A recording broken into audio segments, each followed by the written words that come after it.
ओम शांति।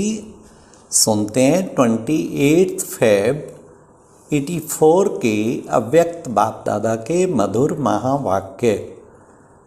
आज की अव्यक्त वाणी का टाइटल है प्राण अव्यक्त बाप दादा द्वारा झंडारोहण।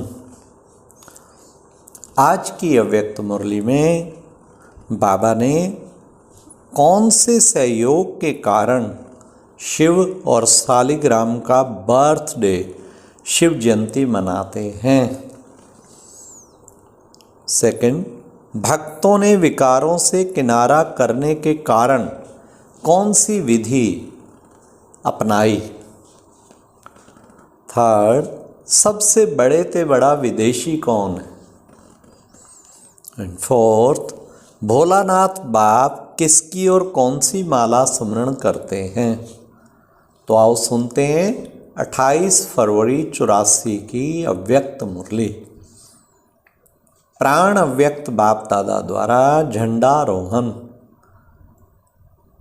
आज 48वीं त्रिमूर्ति शिव जयंती के उपलक्ष्य में ओम शांति भवन की स्टेज पर खड़े होकर स्वयं मीठे बाबुल ने झंडा लहराया तथा सभी बच्चों के प्रति मधुर संदेश में कहा, बाप कहते हैं बच्चों का झंडा सदा महान है। बच्चे नहीं होते तो बाप भी क्या करते और आप कहते हैं बाप का झंडा सदा महान। गीत बज रहा था और बाप कहते हैं बच्चों का झंडा सदा महान। सदा सभी बच्चों के मस्तक पर विजय का झंडा लहरा रहा है। सबके नैनों में, सबके मस्तक में विजय का झंडा लहराया हुआ है। बाप दादा देख रहे हैं एक यह झंडा नहीं लहराया, लेकिन सबके मस्तक में साथ साथ विजय का झंडा विनाशी लहराया हुआ है। बाप और बच्चों के वंडरफुल बर्थडे की मुबारक हो। चारों ओर के अति स्नेही, सेवा के साथी, सदा कदम में कदम रखने वाले बच्चों को इस अलौकिक ब्राह्मण जीवन की बर्थडे की मुबारक हो, मुबारक हो। सदा सभी बच्चों को बाप दादा याद प्यार और मुबारक की रिटर्न में स्नेह भरी बाहों की माला पहनाते हुए मुबारक दे रहे हैं। सभी बच्चों को यह अलौकिक बर्थडे विश्व की हर आत्मा यादगार रूप में मनाती ही आती है, क्योंकि बाप के साथ बच्चों ने भी ब्राह्मण जीवन में सर्व आत्माओं को बहुत बहुत सुख, शांति, खुशी, शक्ति का सहयोग दिया है। इस सहयोग के कारण सब दिल से शिव और सालिग्राम दोनों का बर्थडे शिव जयंती मनाते हैं। तो ऐसे सालिग्राम बच्चों को शिव बाप और ब्रह्मा बाप दोनों की सदा पदम गुणा बधाइयाँ हों, बधाइयाँ हों। सदा बधाई हो, सदा वृद्धि और सदा विधि पूर्वक सिद्धि को प्राप्त हो। अच्छा, सभी को गुड मॉर्निंग। फिर बाबा ने अव्यक्त महावाक्य सुनाए। आज भोलानाथ बाप अपने भोले बच्चों से बच्चों का सो बाप का सो बच्चों का अवतरण दिवस अर्थात अलौकिक रूहानी जयंती मनाने आए हैं। भोलेनाथ बाप को सबसे प्रिय भोले बच्चे, भोले अर्थात जो सदा सरल स्वभाव, शुभ भाव और स्वच्छता संपन्न मन और कर्म दोनों में सच्चाई और सफाई, ऐसे भोले बच्चे भोलेनाथ बाप को भी अपने ऊपर आकर्षित करते हैं। भोलानाथ बाप ऐसे सरल स्वभाव भोले बच्चों के गुणों की माला सदा ही सुमरण करते रहते हैं। आप सभी ने अनेक जन्मों में बाप के नाम की माला स्मरण की और बाप अभी संगम युग पर बच्चों को रिटर्न दे रहे हैं। बच्चों की गुणमाला स्मरण करते हैं कितने भोले बच्चे भोलेनाथ को प्यारे हैं। जितना ज्ञान स्वरूप, नॉलेजफुल, पावरफुल, उतना ही भोलापन। भगवान को भोलापन प्यारा है ना। ऐसे अपने श्रेष्ठ भाग्य को जानते हो ना, जो भगवान को मोह लिया, अपना बना दिया। आज भक्तों और बच्चों दोनों को विशेष मनाने का दिन है। भक्त तैयारियां कर रहे हैं, आवाहन कर रहे हैं, और आप तो सन्मुख बैठे हो।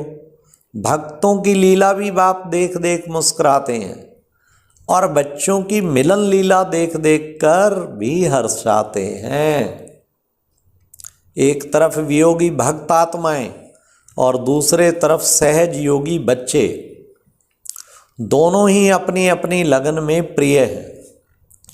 भक्त भी कोई कम नहीं। कल के दिन आकारी इष्ट रूप में चक्र लगाकर देखना। बाप के साथ शालिग्राम बच्चों की भी विशेष रूप से पूजा होगी। अपना पूजन बाप के साथ भक्तों का देखना। अभी अंत तक भी नौदा भक्त कोई हैं जो सच्चे स्नेह से भक्ति कर भक्ति की भावना का अल्प समय का अनुभव करते हैं। उसका फल कल का दिन भक्तों के भक्ति की विशेष लगन का दिन है। समझा? आप सभी बाप की जयंती मनाएंगे या अपनी मनाएंगे? सारे कल्प में बाप और बच्चों का एक ही बर्थडे हो, यह हो सकता है क्या? भल दिन ही हो, वर्ष वह नहीं हो सकता। बाप और बच्चे का अंतर तो होगा ना, लेकिन अलौकिक जयंती बाप और बच्चों की साथ साथ है। आप कहेंगे हम बाप का बर्थडे मनाते हैं, और बाप कहते बच्चों का बर्थडे मनाते हैं। तो वंडरफुल बर्थडे हो गया ना। अपना भी मनाते और बाप का भी मनाते। इससे ही सोचो कि भोलानाथ बाप का बच्चों के साथ कितना स्नेह है। जो जन्मदिन भी एक ही है, तो इतना मोह लिया ना भोलानाथ को। भक्तों ने स्थूल बाहर मुखी विधियां बना दी हैं, लेकिन कॉपी आप लोगों की है। जो कुछ टच हुआ, रजो प्रधान बुद्धि होने के कारण ऐसी ही विधि बना दी। वैसे रजोगुणी नंबर 1 भक्त और भक्ति के हिसाब से सतोगुणी भगत तो ब्रह्मा और आप सभी विशेष आत्माएं निमित्त बनते हो। लेकिन पहले मनसा स्नेह और मनसा शक्ति होने के कारण मानसिक भाव की भक्ति शुरू होती है। यह स्थूल विधियां पीछे पीछे धीरे धीरे ज्यादा होती हैं।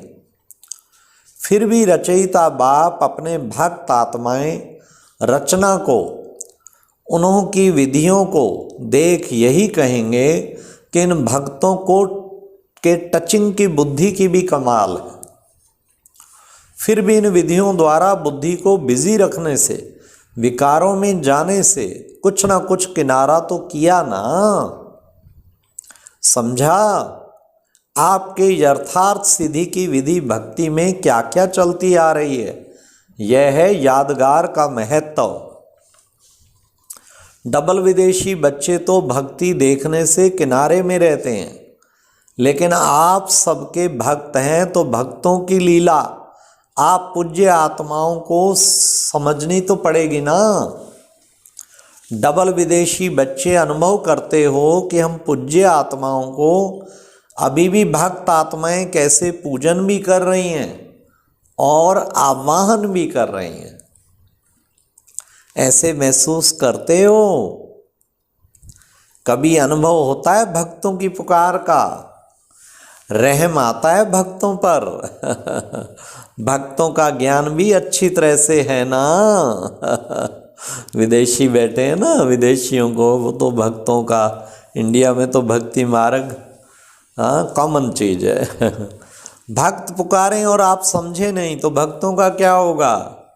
इसलिए भक्त क्या है, पुजारी क्या है, पूज्य क्या है, इस राज को भी अच्छी तरह से जानते हो। पूज्य और पुजारी के राज को भी जानते हो ना। अच्छा, कभी भक्तों की पुकार का अनुभव होता है? पांडवों को भी होता है या सिर्फ शक्तियों को होता है? शालिग्राम तो ढेर होते हैं, लाखों के अंदाज में, लेकिन देवताएं लाखों के अंदाज में नहीं होते। चाहे देवियां व देवताएं हजारों के अंदाज में होंगे, लाखों के अंदाज में नहीं होंगे। अच्छा, इनका राज भी फिर कभी सुनाएंगे। डबल विदेशियों में भी जो आदि में आए हैं, ज़्यादा से ज़्यादा कितने वर्ष हुए? 9-10 वर्ष। 84 की बात है ना। तब बाबा ने कहा 9-10 74 से सेवा शुरू हुई। तो जो शुरू से एग्जाम्पल बने हैं, चाहे शक्तियाँ अथवा पांडव, उन्हों की भी विशेषता है ना। बाप तो सबसे पहले बड़ा विदेशी है। वाह, विदेशियों के रंग में बाबा भी विदेशी बन गया। सबसे ज़्यादा समय विदेश में कौन रहता है? बाप रहता है ना। सबसे ज़्यादा बाबा कहते बाप रहता है ना। तो कभी दिन प्रतिदिन जितना, अभी दिन प्रतिदिन जितना आगे समय आएगा, उतना भक्तों के आवाहन के आवाज़, उन्हों की भावनाएं सब आपके पास स्पष्ट रूप में अनुभव होंगी। कौन से इस देवी व देवता हो, कौन से इष्ट देवी व देवता हो, वो भी मालूम पड़ेगा। थोड़े पक्के हो जाओ, फिर ये सब दिव्य बुद्धि की टचिंग द्वारा ऐसा अनुभव होगा जैसे दिव्य दृष्टि से स्पष्ट दिखाई देता है। अभी तो सज रहे हैं ना, इसलिए प्रत्यक्षता का पर्दा नहीं खुल रहा। जब सज जाएंगे तब पर्दा खुलेगा और स्वयं को भी देखेंगे। फिर सबके मुख से निकलेगा कि ये फलानी देवी भी आ गई, फलाना देवता भी आ गया। अच्छा, ये एक प्रेरणादायक वीडियो है, जरूर देखें, कोई भी मिस ना करे।